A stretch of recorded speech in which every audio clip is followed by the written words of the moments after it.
এই তিশা, আরেকটা কথা ভুলে গেছি। ওয়ান সেকেন্ড, কোন তিশা? হিজরা তিশা। ও আচ্ছা আচ্ছা, বলো। কথাটা হলো, তুই যে বলছিস যে নাফাইসা নিশা দুই একই, সুমাইয়া রিমু এগুলো নাকি সুগার ড্যাডি নিয়ে চলে, এরা নাকি সুগার ড্যাডির মাধ্যমে চলে, এরা নাকি গেছে এদিক ওদিক। তুই কি গেছিলি নাকি? তুই কি সাথে গেছিস? তুই কি সাথে গেছিলি ওদের সাথে? হ্যাঁ, নিজের মার কি অবস্থা? তোর নিজের মার কি অবস্থা তুই সেটা জানিস? মাসের সিনেমা জানা তুই নিজের লেভেলে নাই, যাকে পায়ের যাদের তুই পায়ের লোকেরও যোগ্য না, তাদেরকে নিয়ে তুই কথা বলিস?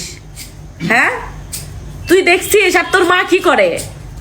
তোর মা কি করে? তুই তো তোর সৎ বাপের সাথে হুস থাক, বাদ দাও এই বিষয়গুলো। আসলে তোর থেকে 100 গুণের ভালো আছে সবাই, তুই তো তোর সৎ বাপের সাথে হয়ে পড়িস। রাগ করো না, কোনো নর্মাল মেয়ে যে বাপে আমার এরকম ইঙ্গিত করবে, এই বাপে একটা নর্মাল মেয়ে, এই বাপে আবার জড়ায় ধরে ছবি তোলে আব্বু আব্বু কেমনি করে ভাই?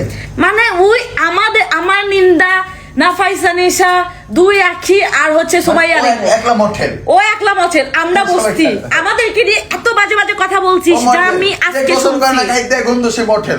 আজকে আমি শুনছি যে তুই আমাদেরকে নিয়ে এগুলো কথা বলছিস চৈতির কাছে, আমাদের 5 নাম্বার বইয়ের কাছে। তুই কিরকম তুই জানিস? হ্যাঁ, তোর মা তো একটা ব্যবসা, থাক করলাম না।